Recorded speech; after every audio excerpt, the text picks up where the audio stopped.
Yeah.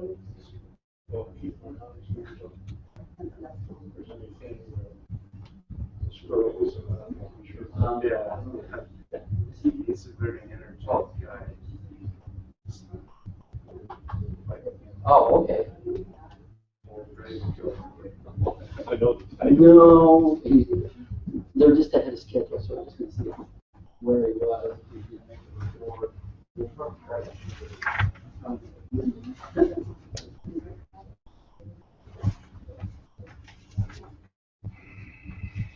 Oh, he won't be. Okay, that's fine. We can take care of it.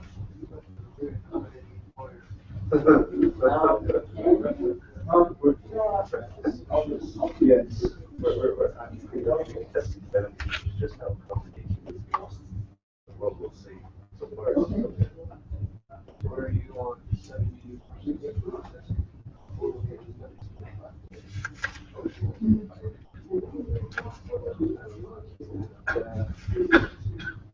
Well,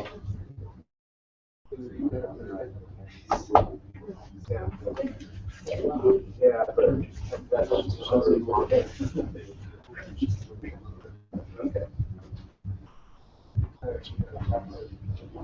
okay. Great.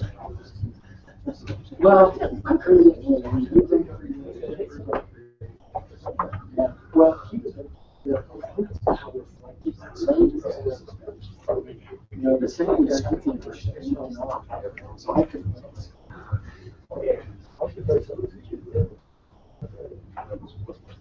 At least from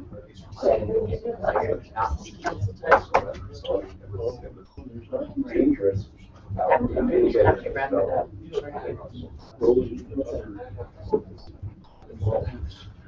Good. I appreciate it. Give the case work. Was that case work? Yes, that's right.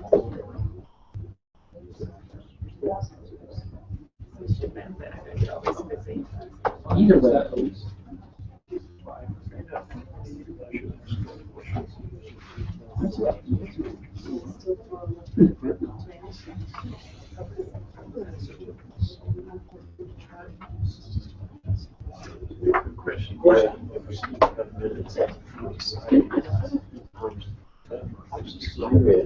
Next meeting means last meeting of the year.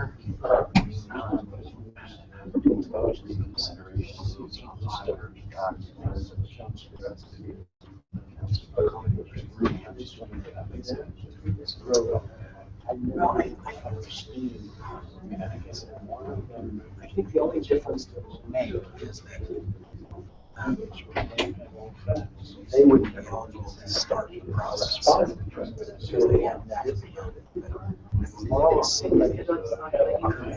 For the item still allowed to make a motion to consideration. That's how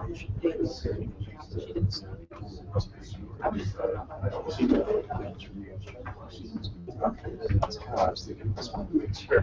Right. Yeah, that's an interesting question. There's nothing in that. Another color.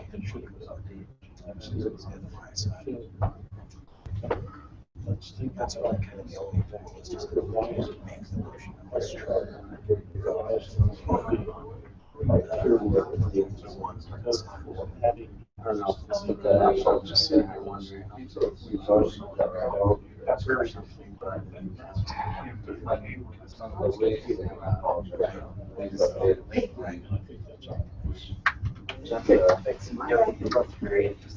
She really needs to make sure that. Yeah, but I was confused myself, and I had to double check when you guys didn't show up. I'm like, yeah, but sorry, the technical thing is you can change the agenda without changing the system. It's just a. And I was expecting to change the agenda on first. So I'll just ask her, please make sure. Great. So you guys should like anytime. Progress down this, it's going up. You know, it took a long time before anything went up, and it all that shit looks like a lot more than done than we have. They usually happen in 3 months, right? You know. It's 300 people. A long time out there, so. Yes. Well, that. Yeah, I don't know why they do Additions, foundation. I'm glad to see something. We're excited. I just read it. Sorry, we had an error. And then like a couple of meetings or something like that. But, Well, we have multiple calendars. What's the site down?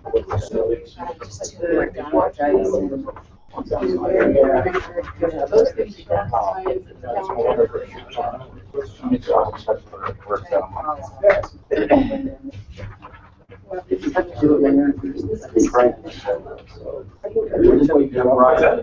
Travis Lee. No. Yes, we are. Yes, we are. It's called the text. I say, talk to him. Are you adjourned? Yes. We're seeing if we can get John here, but we want to do a small executive session. One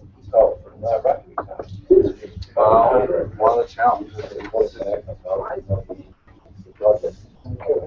This is a nice problem. We'll just get editing those. Well, we're ahead, so I'm was not here. But we're seeing if we can get John. Fine, we're just gonna do some dancing. I have like 30 seconds of just logistical things on the retreat. Okay. Oh, let's do this. 30 seconds. Yeah, John. Wayne's working on that. John. I couldn't reach him, so We Wayne's can right. probably start on you said we were going to leave there. Well, Travis and I were intending to do the presentation anyway. The only thing really is that you need Lane and Jim Schwartz if there's questions that they can answer. Yeah. They're on their way. I think we could, why don't we get just the retreat real quick? You heard from John first. And then just jump into that.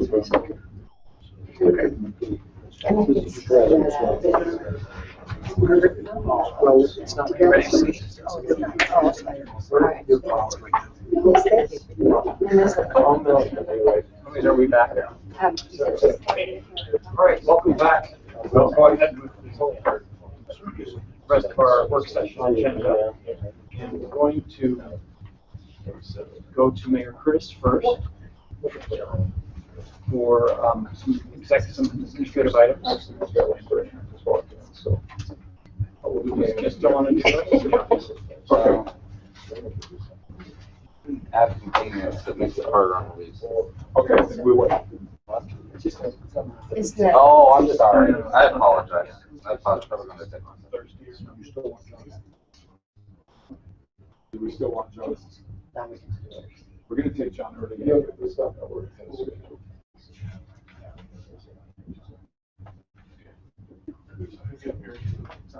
Okay, Mr. Chairman, thank you for a couple of minutes. I want to just review the retreat with all of you and thank you for your attendance. It's something we're really looking forward to. I sat down over the weekend and went over the agenda, and my only regret is that I didn't ask for about 4 days of time. So we're going to pack in an afternoon full of things. There's actually a couple of things I'll let slide off and we'll just take it to a work session later on. But it is limited parking up there, so I'd like to put a carpool here. And other than leadership, if you could meet here at 12 o'clock, we'll drive you up. If you do have a need for a car, we can accommodate some cars up there, but if we get us all up in the van, that would be good. And then if we could carpool at least some for leadership, we're going to have leadership up there at 11. Are you already from here at 10:30?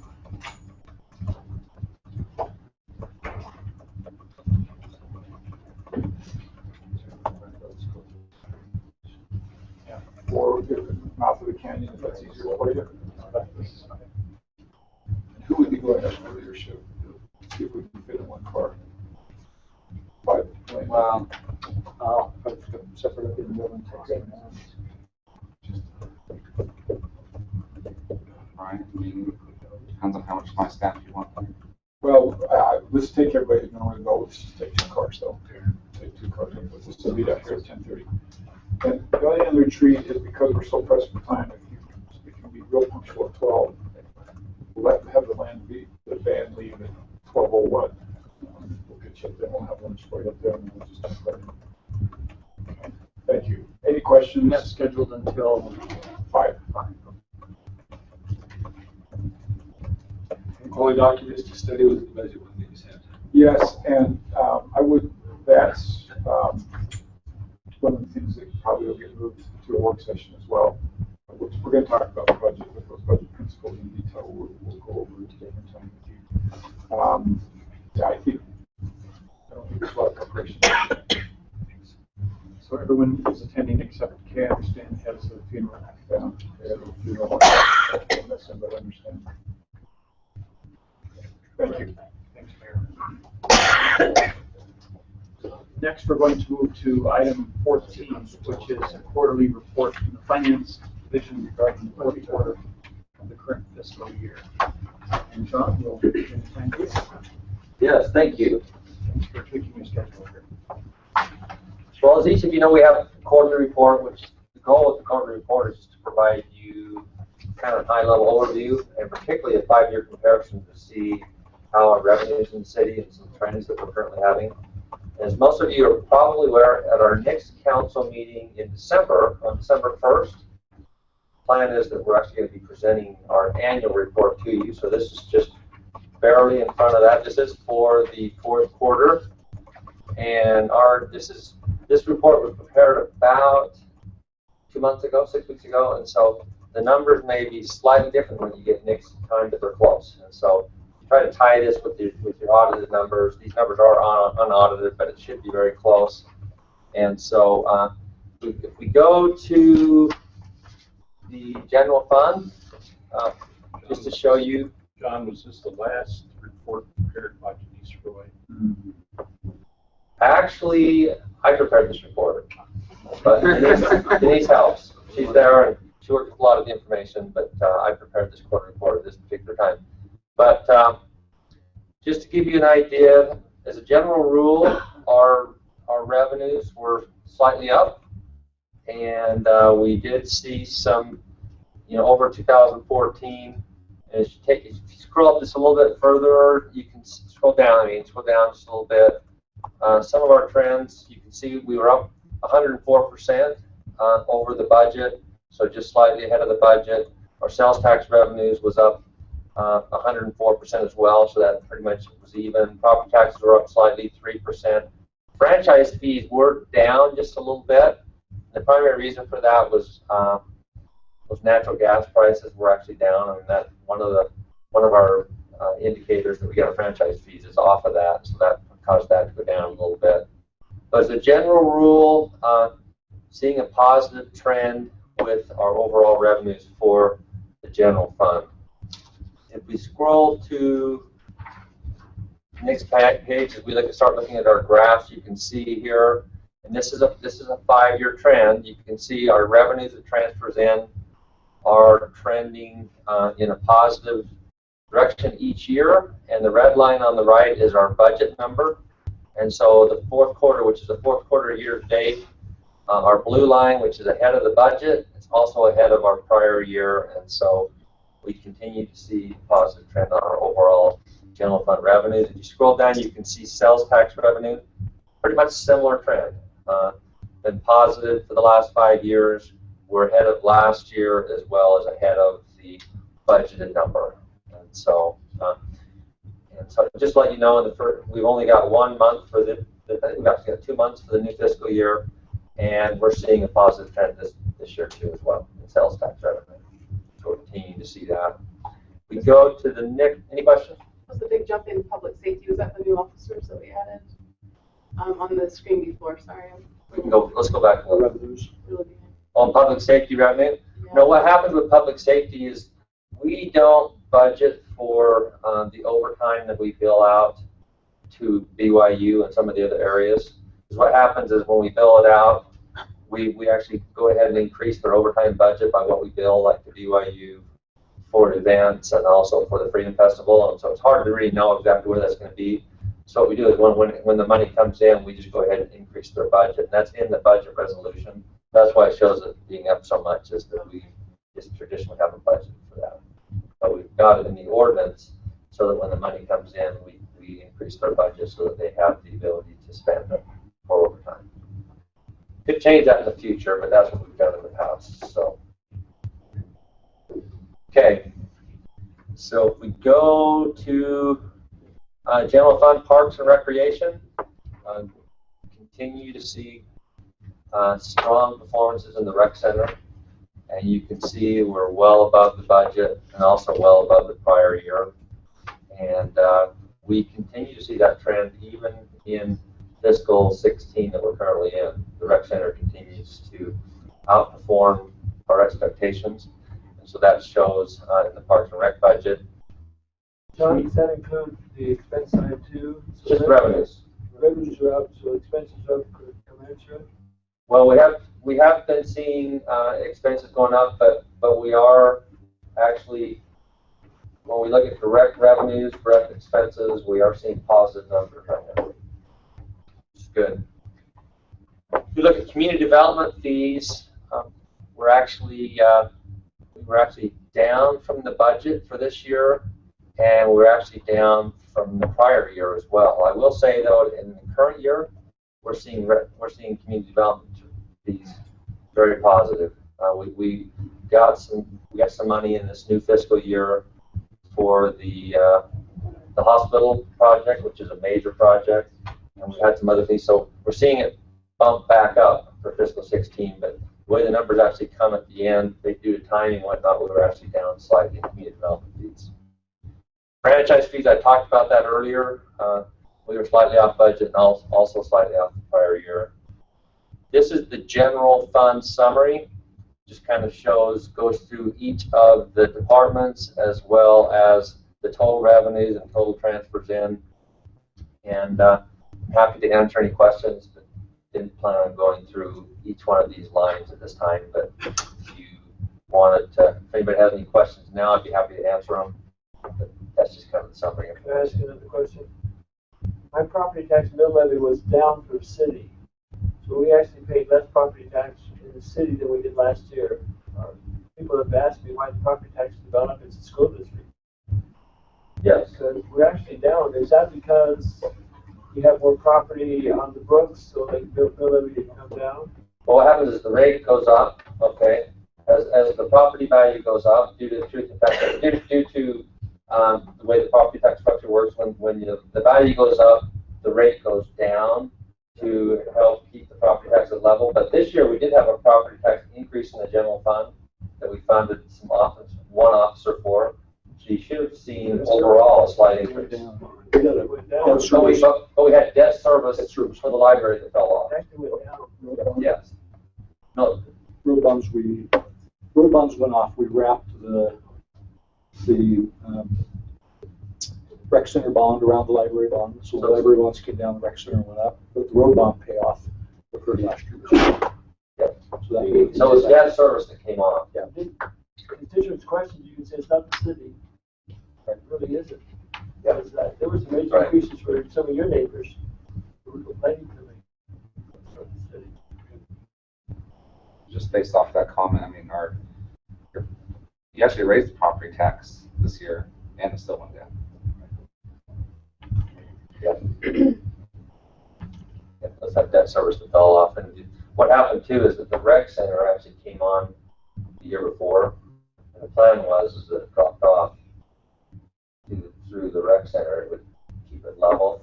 So you actually had 1 year where the old was still on there a little bit, and then this year it dropped off. So, okay, if we go to the next slide, this shows our general fund expenditures, and you can see that our expenditures were up slightly from the prior year, but they were actually below the budget number. And then this just, we only had one appropriation during last fiscal year from the council for the general fund, and that was $125,000 for the retail market study that was done. So we only had one last year. Library, this we did back in 2011. We refunded the bonds, but now they're paid off. But we saved substantial interest, and so that's why you see that large revenue number in the 1 year, and so it's a little bit of an anomaly. But the other years, you can see that that the revenues are actually trended up a little bit.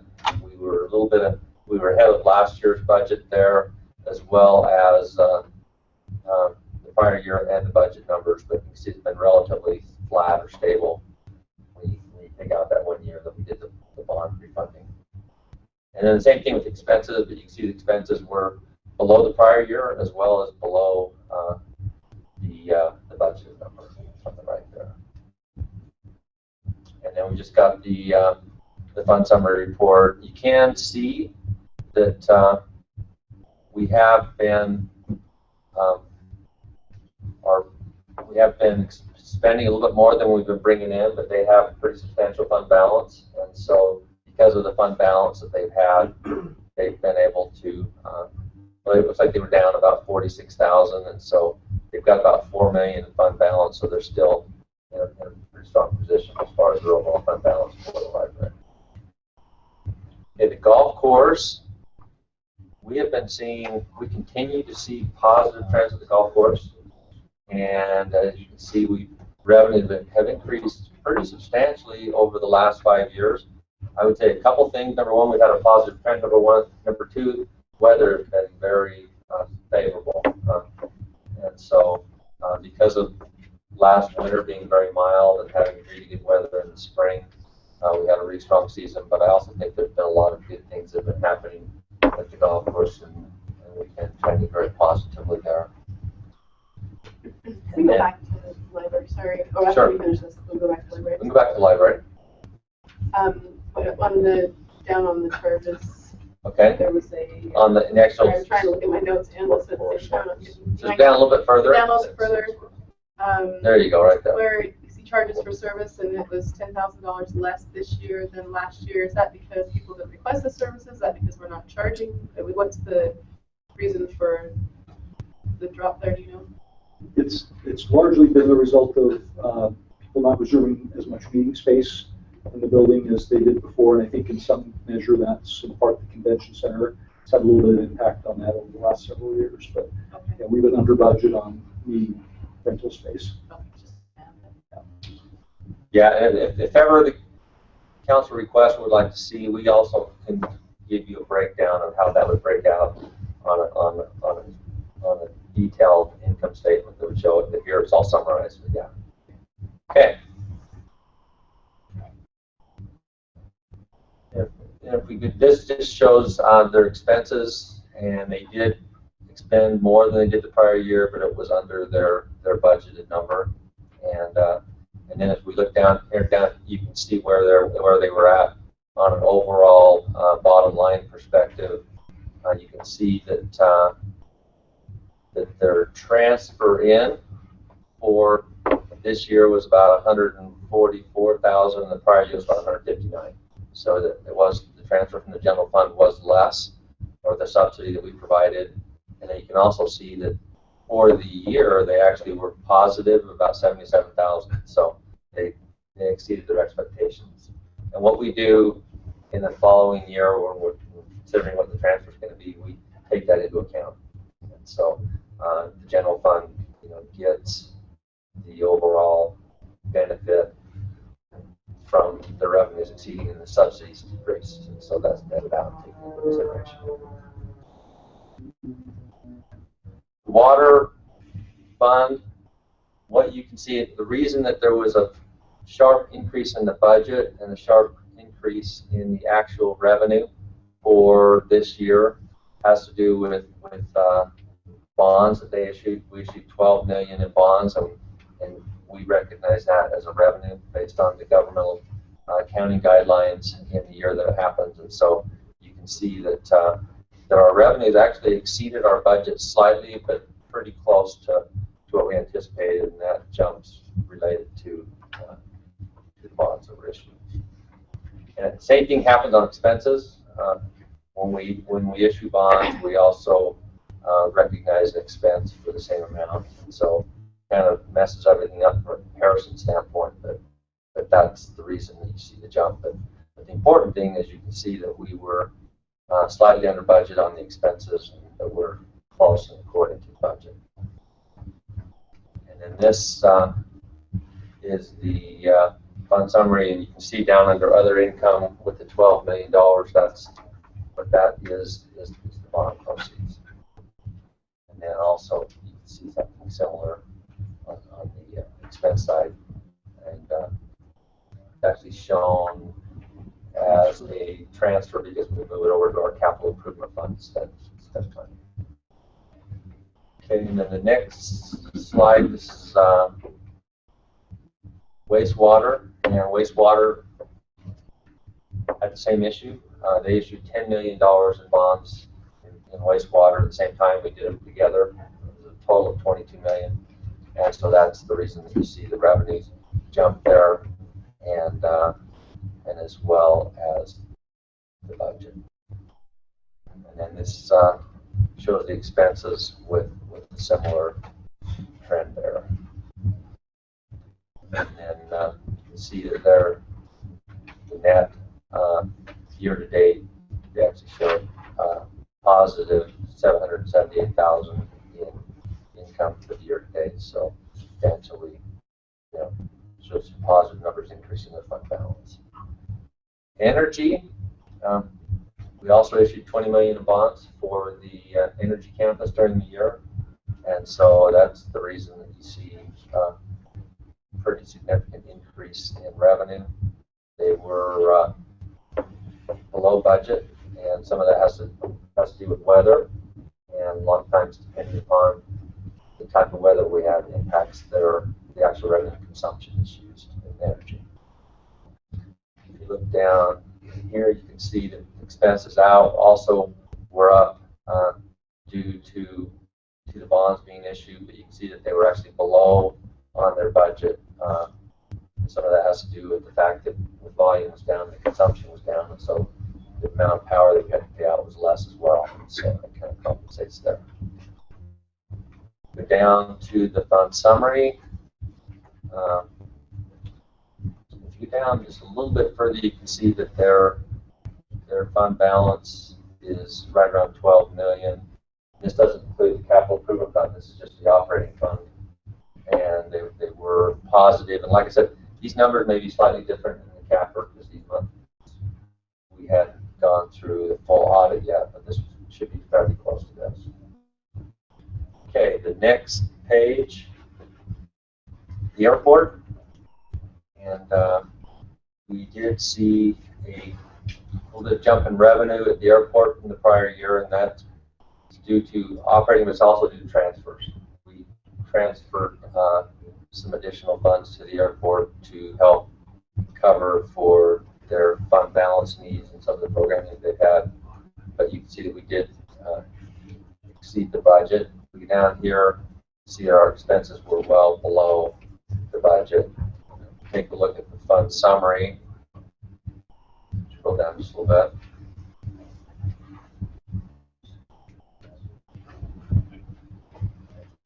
Good question. Oh, you're there. Okay, good. Thank you. You see that we did have about 87,000 positive, but part of that was helping us with our fund balance. And if you look at our revenues, and you can see that we trended positive. Have about 191,000 in fund balance. Then you scroll down. Sanitation revenues have been fairly flat. We were either pretty much right even with the budget, slightly ahead of the prior year. And then if we scroll down, you can see expenses were down up from the prior year, but below our annual budget number. And then you can see that we did actually use some fund balance this year, and some of that had to do with our agreement with our water district. Somebody did the South Utah Valley Solid Waste District, but we do still have about 1.6 million in fund balance. And we also have storm drain. And storm drain, we did have a rate increase last year, and you can see that being a difference in a jump in their revenue. And we actually were slightly ahead of our budgeted number. And then with expenses, they were also up from the prior year, but less than our budget number. And the fund summary just shows that they had a slight deficit, but we're pretty much break even. And their fund balance is pretty low, but it's about 170,000. It's positive. And that, I believe, is the last slide. So, any questions? Okay. Well, thanks for giving me the opportunity to share this summary with you. Look forward to coming back and sharing with you the summary for the first quarter. And next month, we'll be getting you our comprehensive annual financial report. We'll have the auditors here to kind of walk you through that report. So thank you very much for being here. Okay. Is it GFAO? Is that the organization? That GFOA. GFOA. Yes, the Governmental Financial Officers Organization. And they're the ones that recommend a certain percentage for maintaining your overall Fund balance. And that percentage is 15%. What is the percentage? Well, actually, what our guidelines are for our fund balance is from the state. Oh, okay. And they recommend that we be between 5% at the minimum and 25% at the maximum. And we'll be able to share that number with you next month, but we're in the 18 to 20% range. Yeah. So until recently, it was. It was 18, and then they raised it. It also changed a little bit the way that you measure it, but yeah, it was just about 2 years ago raised to 25%. That's the eventual goal, is it not? Yes, the goal that we have talked about in our policies and we discussed it earlier was trying to get it between 20 and 25%. So, one thing that I've been grateful for is we've gone to different power board meetings and talking about different opportunities to bond. Provo has been used so as a model to help other cities and other communities understand how to get low bond rates. A lot of it has to do with that general fund and balances. But they have actually, I've been in meetings where they said this has been the ideal model to help you guys get low rates. Look what they did. I was grateful to hear that. yeah, it's been good. And we're going to be discussing up in the near future our policies and guidelines, but as we've met with the bond rating agencies, one of the things that they ask about, and one of the things they pay a lot of attention to is what are our financial policies and guidelines that we have, and are we committed to them, do we follow them, and are we looking forward and providing the guidelines so that we can have a strong fiscal structure. And I would just give full appreciation to the council for their support in those policies, and we're going to have some good opportunities to discuss them in the future. But I think we have a real good framework and we're going to strive to follow those. So. Thank you, John. Thanks to you for your work and efforts. Thank you. Appreciate your great work. Good job. We'll move now to Travis Ball, our Energy Director, for a report and discussion on the Elmwood Joint Action Agency Agreement. Thank you, Council. I appreciate this opportunity. And I think that statement by Gary about the bond and having a good bond rating is why we're doing this discussion today. This is the purpose of updating these agreements. It's a great lead in for this discussion. Because as you know, we have a relationship with UMPA, had a great relationship with UMPA for 30 plus years, and want to continue a relationship, but we had some issues with some of the agreements that we wanted to update, and that's kind of what we've been working on for over a year. So before I start, I want to introduce a few key people here in the room. Lane Birmingham is here with UMPA, and Jim Burr with Chapman Cutler. Right? Did I say that right? He's our bond counsel actually, and he helped with these documents. Of course, Robert worked on these extensively. Brian has worked on it, and the mayor has been very instrumental in updating these agreements.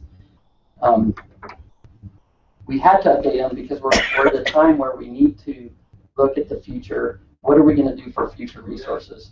And before we can go in and purchase a future resource, we have to have agreements that will let the bond count, will let pay for that, so it's more than the 15 years that we have right now. Let me just say, the interlocal agreement we signed in 1980, it expires in 15 years in 2030. We have a power sales agreement that we signed in 1985, and it expires in 2025. And then we have a capacity purchase agreement that we signed in 1988, and it expires in 2025. And so any type of resource that we go out to purchase, we will need at least an organization, a contract that we have for at least 30 years and up to 50 years. So that's kind of the purpose of why we're having this discussion. As you know, since we've been a member of UMPA, we've had very stable rates. We've also had reliable resources. I think a large part of that is because of our relationship with UMPA. And I think we have a strong relationship with the bondholders. All of the bonds for UMPA will mature in 2018. So we've paid off most of those, but now we're looking at new resources. There's a few other reasons why we're trying to update some of these agreements. We want to incorporate some changes in state and federal law. We want to update some of the current operations that we do between UMPA and Provo and the other members. And the main reason is we want to position the agency for future projects for financing. In addition to that, there were a few concerns that Provo City had that we worked through. The mayor, Wayne, we've had some concerns. Some of it had to do with the voting rights that we had with UMPA. I think there was some misconceptions of what those were, and so we wanted to make sure there was clear language of how votes would take place as part of these agreements. We wanted a way that there's a weighted vote on any large transaction. So the mayor or whoever's on the board of UMPA didn't have to call for a weighted vote. There was an automatic weighted vote. We also wanted the ability to go with resources that maybe other members of UMPA didn't want to do. For instance, if there's a renewable resource between now and 50 years later, we don't know what's going to happen in the next 20 years on resources. But if the city wanted to purchase a resource that the other members may not be inclined to do, we wanted the ability to do that up to a certain percentage, and that was a big concern. And I think we've worked through that. And finally, we wanted to clarify some of the decommissioning costs when the projects were completed. And I think all three of the concerns that we had have been worked out. And it was interesting in the process because I think some of the other cities have already gone through these, updated the agreements and assigned them. And we've been working on them, and they have to go back to those cities now and get them agreed upon. But that's kind of the issues we had. And Brian was going to go into the specifics. I'll turn the time over to him to kind of go over the specifics in the contracts. But if there any questions you have for me, for Lane, or Jim, or Could you explain, so we know all what a decommissioning cost is, and why are we dealing with decommissioning if we are looking to find new resources? Whenever you buy a resource that is part of the O&M expenses, I mean, you buy a resource after the life of that project, who pays for that cost to decommission it, to take that plant down? So right now you've seen there's a lot of coal plants that have been taken offline. It's a large cost to decommission a coal plant. Who's going to be responsible for those decommission costs? And so that was put into contract so that there's a fair share of those expenses. And do we have plants that are being decommissioned? Not right now, but there could be in the future. I mean, we have ownership in Hunter, the Hunter plant, Bonanza. Some of those plants, we want to make sure that there's a fair share of those costs when they are decommissioned. There's not a set date to decommission those, but as you've seen, some of the EPA rules are making that more and more likely to happen. Anything to add to that, Lane? No, other than there'll be no doubt that when Hunter is decommissioned, the other 5 cities are going to pay their fair share. Yeah, I would just add to that, Travis, if you don't mind.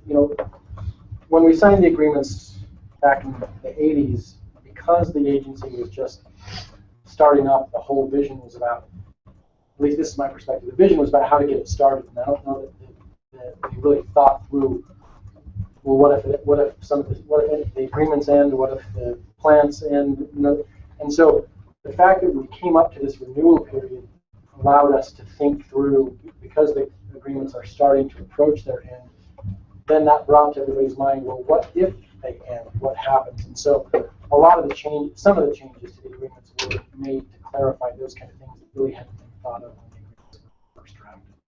And if you think about it, Provo actually purchased that first piece of Hunter, and because the agency has been using that, then they've accepted the responsibility to be part of that decommissioning cost.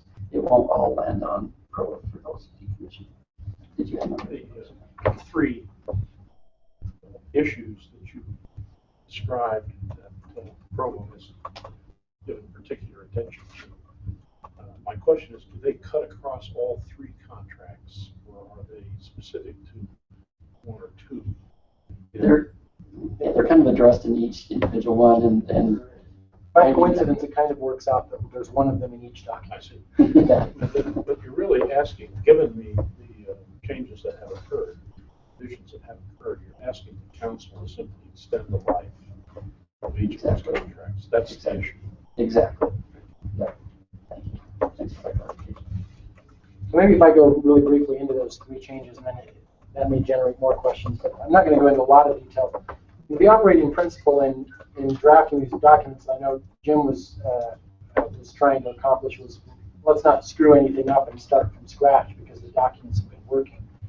So while there were updates to bring them into compliance with state and federal law, and while there were updates to add a few things that we hadn't thought of before, and changes in the way the operations have morphed over the 35 years since they started, the documents weren't substantially changed, at least in my mind. There was, as Travis already talked about, there were three significant concerns that Provo had regarding the negotiation. And as I said, just by coincidence, one of those applies to each of the documents. So there was the capacity agreements, and that's where we dealt with the decommissioning costs. And that's already been addressed, so I don't know that I'll say more than that. But then in the interlocal agreement, the main concern that Provo City staff had was, one, that there seemed to be, from conversations that were out there seemed to be some misconceptions about how the voting in the agency actually worked.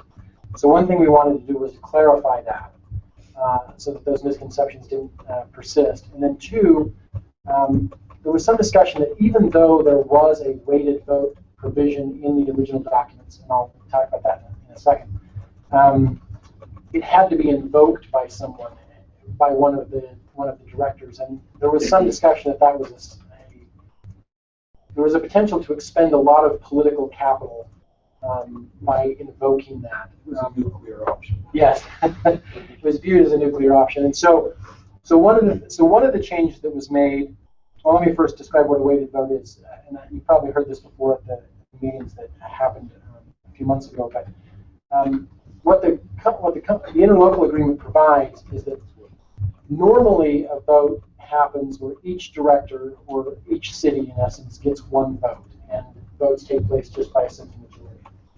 But if a weighted vote applies, then every city is viewed to have as many votes as their share of the total energy megawatt hours of the agency. And so for a weighted vote to pass,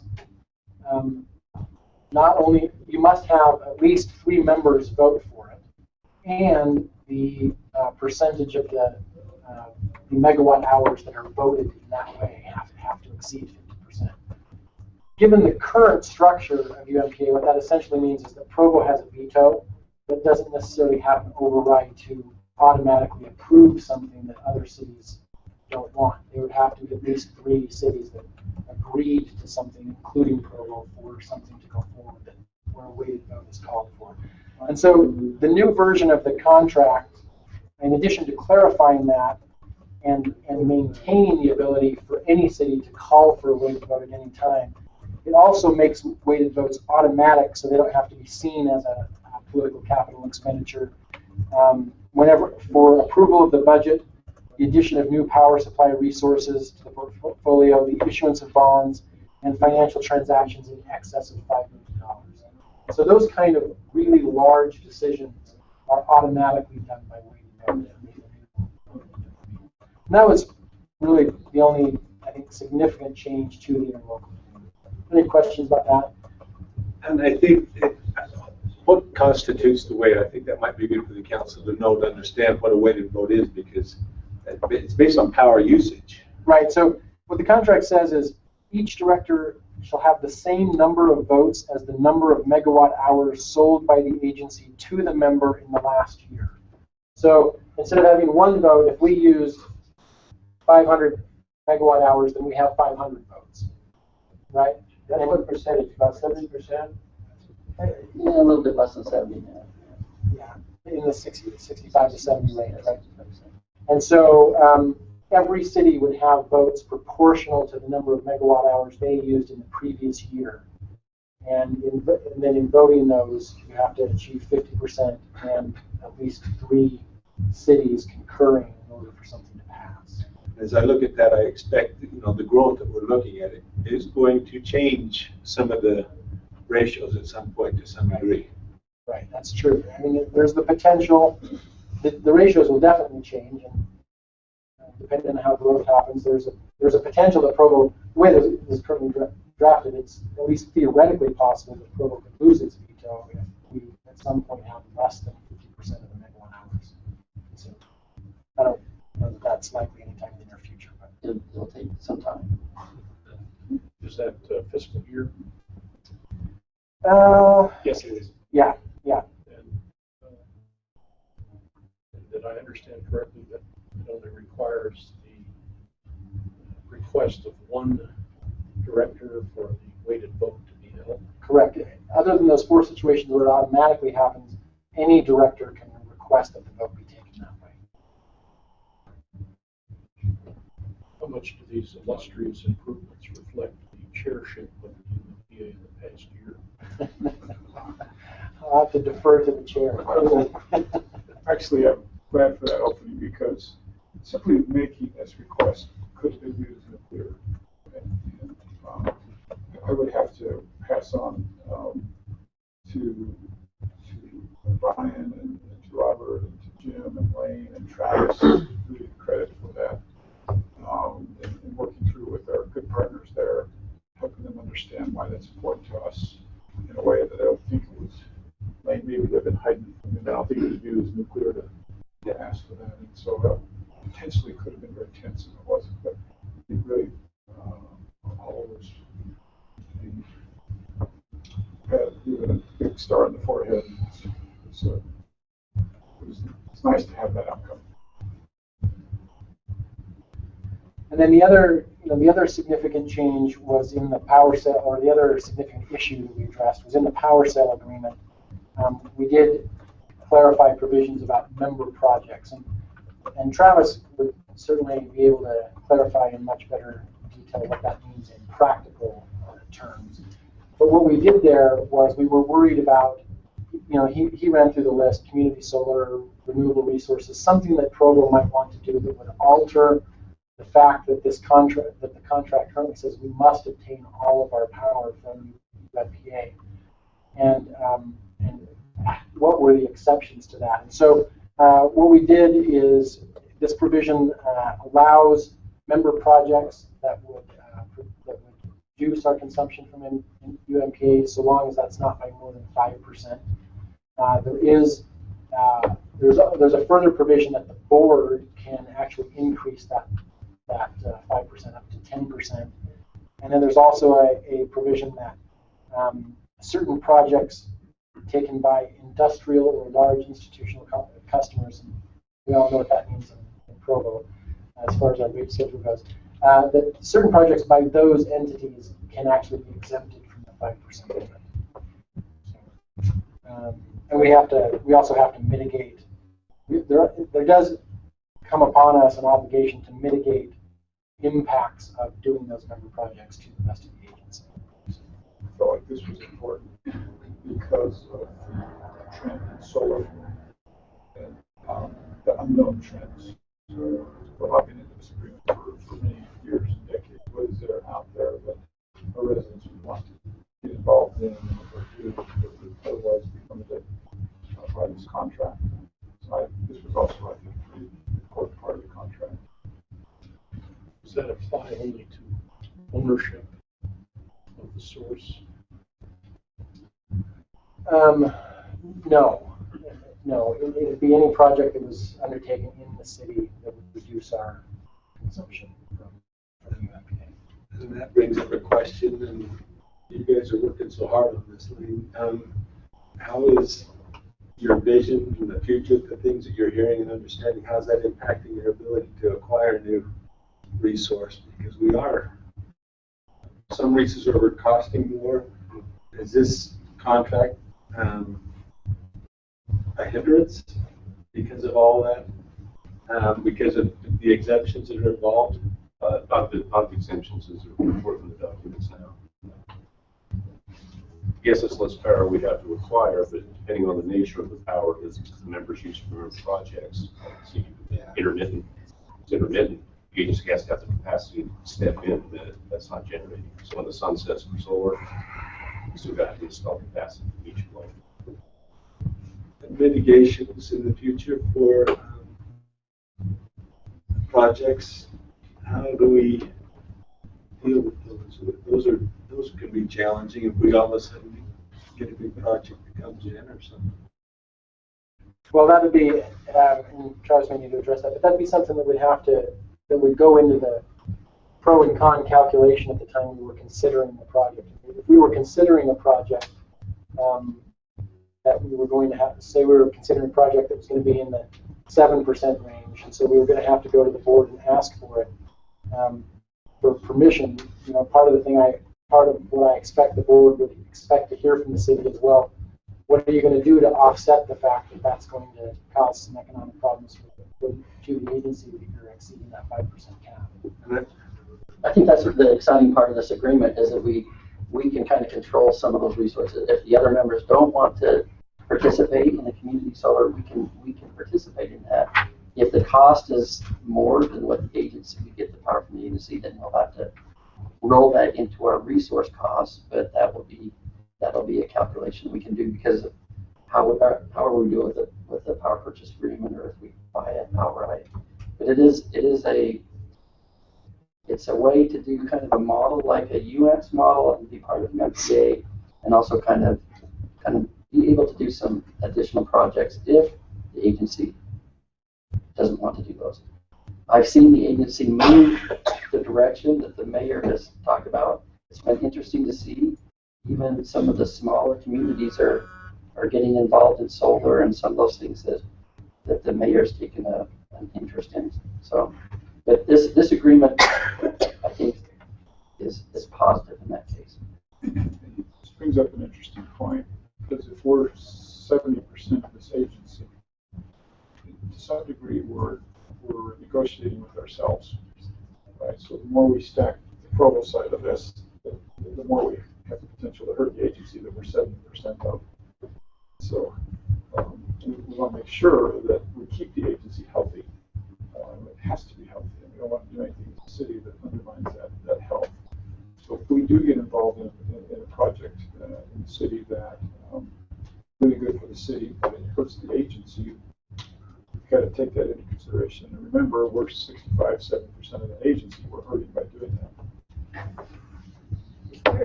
I'm looking for it, I can't find it. I thought there was a part where it talked about revision, or if you're going to change some of the rules that it required a unanimous vote. Is that part of this, or is that I don't even know if there's ever a unanimous vote. Be I think unanimous, it's more of a just the majority. Yeah, majority. Okay. I know the weighted vote part of that, but I thought I read something where if you're going to make revisions to the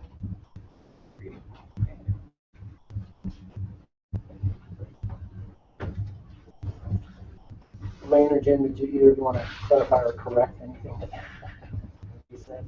No other than to say is, as you draft these, you have to take people out of the equation, right?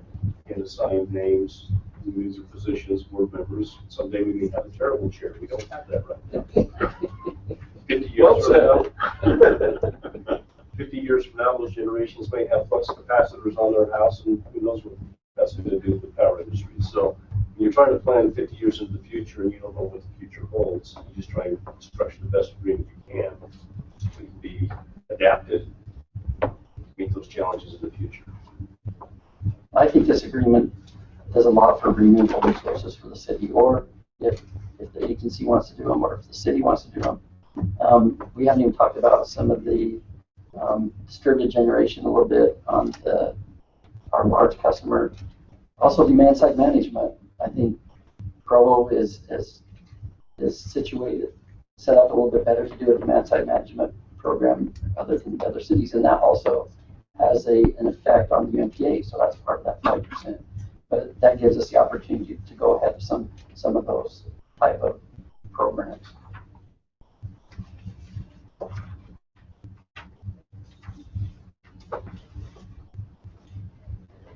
Anything else?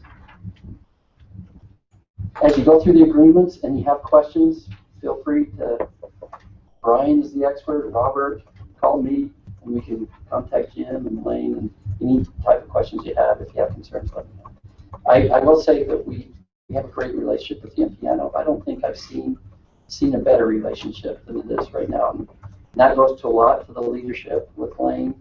I mean, there's some exciting things there, and I appreciate the leadership that they've shown. And we have a great board member on there that pushes the UMPA in a good direction too. Appreciate him on the board. Good. Thank you, Travis. Appreciate your report and update and Jim also for being here. And we'll look forward to discussing this on the first agreement. I think between now and then to review it more. Our last finance minister, I don't know if they have anything that they want to present those two. Did you ask them? Did you have anything that you needed to talk about? You wanted to address the council with Regarding, I'm just here to support Travis and support the city and the agency. I'm just grateful for them. I've had the opportunity to get to know them a little bit, and they have had a great attitude. Provo City and all the members, I'm grateful for them. Our final agenda item is number 13, a discussion regarding proposed resolution brought forward by the Sustainability and Natural Resources Committee, encouraging the state legislature and efforts related to improving air quality. Welcome, Don Jarvis. Thank you. I call your remembrance to a previous occasion on which the chair of the Mayor's Committee on Sustainability and Natural Resources appeared and urged our joint support of administration plus council of a proposal being made to the state legislature regarding clean air, and in that case specifically the use and availability of Tier 3 gasoline. And we agreed unanimously to do so. He is here today to talk about another proposed resolution to the state legislature, again involving clean air, that draws from the recent revision of the International Code for Building Standards. Thank you for joining us.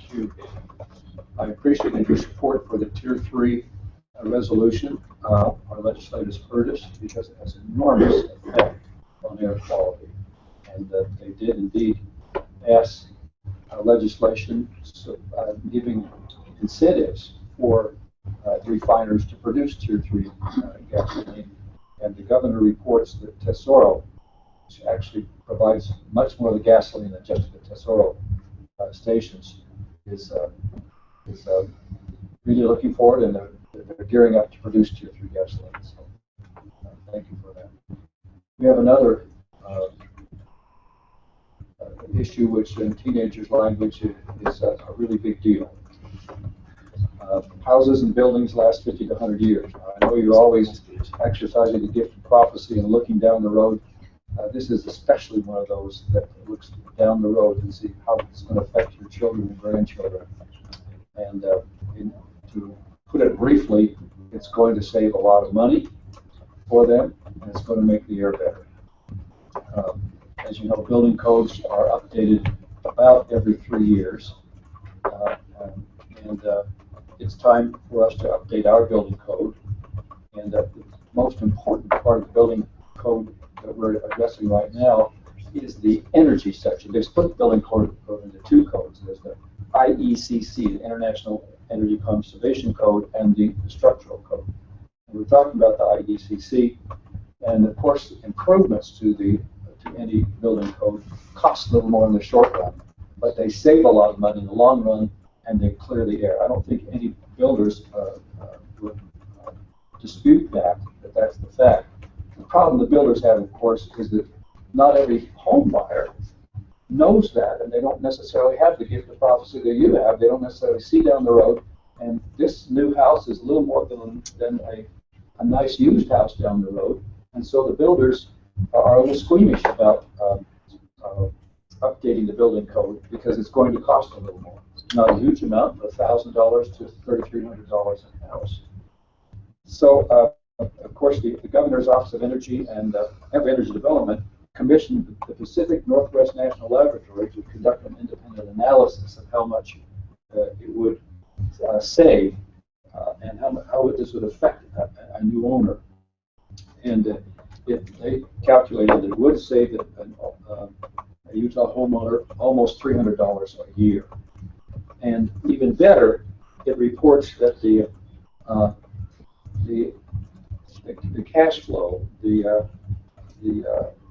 what do they call it here, the positive savings. In other words, if you look at the homeowner's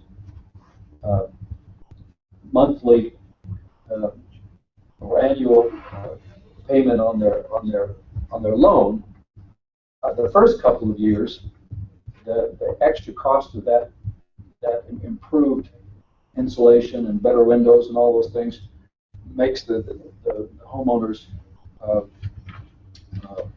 payment a little, plus the cost of his utilities, a little more than normal.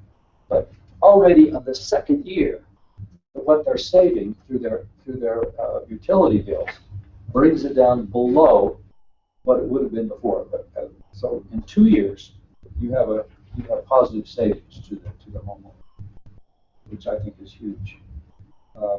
So it's called positive cash flow. It's not quite the same as return on investment, but it feels really good to the homeowner that they're actually paying less for their mortgage plus their utility. Now, are Utahns willing to pay more for the house that costs a little more? They claim they are. I'm sure that Mr. Van Buren knows that it isn't always the case. They don't always look down the road. But they claim, 91% claim they're willing to pay more.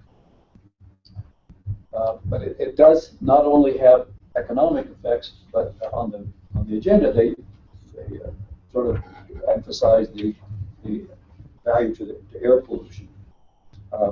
And you know right now that even though most people don't think of houses contributing to air pollution, they do. There's something less than 30% of the air pollution in our valley. Okay, we always need a little music. Thank the mayor for that one. So this is a good opportunity to ask you all. Okay, so right now, we've been talking a lot about vehicular pollution, and what you did last year with Tier 3 fuel, that affects and reduces vehicular pollution. But that's going to reduce it so dramatically that by 2050, it will be the houses and the buildings that are producing well over the majority of the pollution. And the vehicles will be down to about the amount that the structures are now. So it's really important for us to encourage the legislature to pass a strong building code. Bryce, would you put up the one from Utah Clean Energy? That, I'm sure everybody has had access to these documents. And Luis, you actually passed it out to everybody. You have them in front of you there. Or just on fire. Oh, they've got electronic. Okay, let's go to the fact sheet. That's right. Thank you. Okay, this is the discussion of the economic value. Let's move it up down a little bit. And they're willing to go. The Utah Clean Energy is willing to go with a slightly reduced building code, slightly less than what the international proposal is, and it will have enormous effect on the air. Let's go down to Help Clean Utah's Air. Full energy code would reduce local air pollution by 2.3 million pounds through 2050. CO2 emissions removed by adopting this building code would be equal to removing 85,000 cars from Utah, those for 1 year, and it also would save families a lot of money. So there's no question that incorporating energy efficient and cleaner technology during construction is much more cost effective than trying to retrofit a home. Somebody tried to re-insulate the walls of your house. It's very nearly impossible. So this is the time to do that. So let's look at the resolution. It's slightly different than the one that I proposed to you before, and it begins by mentioning the economic value for each family, and it goes through the things I've talked about. I suppose most of you had a chance to look at this, or maybe it'd be the time to ask the questions that you have about supporting this resolution as we go to the legislature as the Tier 3 resolution did last year.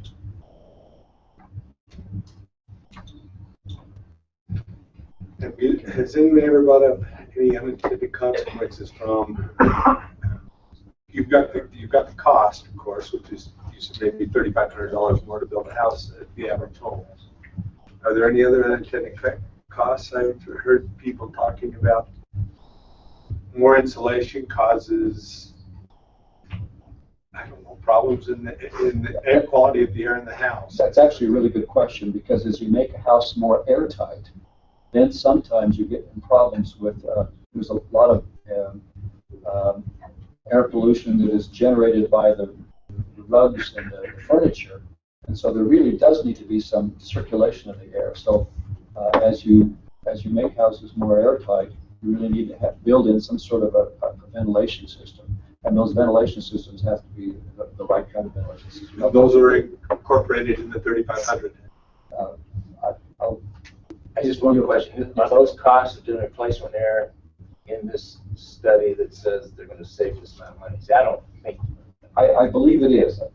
I believe I've seen studies that was. So well, it's not, and I'm disappointed. But they said that back in 2012, if they passed the whole code, it would have included the air exchange, but the legislature chose not to. They chose to amend the code in such a way that the ventilation wasn't required. So I guess I can't answer that question definitively, but I think that everybody's realizing that is an issue with airtight houses. Nobody is talking about it. I'll ask Utah Clean Energy what they've heard about it, and I'll get back to you. What's the difference between a home and like an apartment complex for your? Did they look at the different types of housing? And Yeah, that's a really good question. High density housing is far more efficient than single family housing. It already is, and I don't think that you get the huge savings with the new building code that we have for single family houses. Single family houses are so vulnerable for all four walls. In my house, we got about 6 walls that are exposed to the outside and results in loss of energy, loss of heat. In the summer, it costs a lot of money to cool it. But high density housing is much more efficient. Interesting, as we're getting more and more built out, you know, the opportunity for building more single-family homes. There obviously we have some land on the west side, but we're taking down homes and building them up in Pace will be something that. I would hope so. I walk by a house in Kiwanis Park, and it's being built, and I look at the 2x6s they're putting in for their walls, and I'm really, really jealous because that allows so much more insulation. I'd also point out that whatever we do here in Provo is kind of in a bubble, and if we do it, no one else does. It's almost worthless when it comes to the quality. So really, I view this as countywide growth we expect in the county with new homes, and encouraging our neighboring cities to adopt this and the state to adopt it has impact far beyond construction we'll see here in Provo. That's a really good point, Mayor, and I think we ought to mention, should we, that Orem is considering this very same resolution or something pretty much like it. All the mayors in MAG, Mountain Association of Government, are also considering this resolution, as they did with Tier 3, and the Chamber of Commerce is considering putting that as one of our top priorities, legislative priorities. So we're not alone in this. The whole county is on our side on this. Did you bring up a good point? Sometimes our air pollution doesn't even come from Utah. It's fire, you know, wildfires in California, or you name it. You know, sometimes our pollution really isn't created. Exactly right. And a lot of our ozone is some of it is created by nature. So we can't do everything, but we got to do what we can. Everybody talks about the weather, but we can do something about it. Any other questions? Just a comment. One of the things that was kind of compelling for me as I was just looking at it from a financial standpoint, you have basically, according to these numbers anyway, complete payback of your investment in 7 years from the savings on buildings that are going to last 50 to 100 years. So you could argue that even if there wasn't any benefit to air pollution, that it's a good financial investment. Financially, it makes sense. And then to add the air quality benefits makes it a pretty compelling case for me. I want to change the subject, but this is a really good time to acknowledge Don. Don serves as a volunteer on the sustainability committee and is my advisor. And I don't know if we could add up the hours, but I would dare say I don't know a volunteer in the city that puts in more hours than Don does, by a factor probably 10. And he has the passion. And Don also has this unique way to tackle a lot of small things that are easy for our residents to swallow. And then you look back and all of a sudden these small things added up to very large things. And instead of coming at this and saying you must change all of your habits immediately, Don has taken the rules of this thing. I think as a result, now as he looks back, you can see quite a combination of things that add up to a lot of different things. So Don, thank you for your patience with me and with all of us. The incremental approach is at your orders. Do what we're told. Thank you, Don. We value very much what you do. We have a lot of good people work with. I love working with the employees of the city. There's so many that really get the issue of looking down the road and doing the right thing for the long run and not for the short run. It makes it really easy. And you as well. Thank you. All right.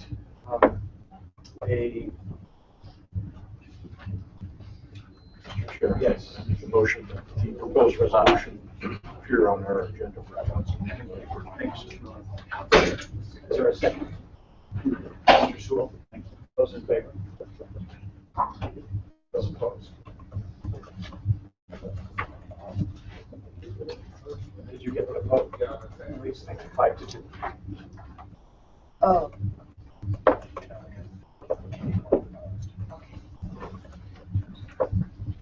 We now have a closed session, I believe has been requested, Brian? Yes, that's right. There's actually a number of items that need to be discussed, but those items all do fall within the approved reasons for holding a closed meeting under the statute, which are, again, are to hold a strategy session for pending a real litigation, or to discuss the purchase, sale, exchange, or lease of real property, and or to discuss character, professional documents, and physical and mental health of an individual. So it would be appropriate to close the meeting at this time. Right, I'll look for a motion to close. Sales and a second. Second. Mr. Miller, those in favor? I believe we're going to do that.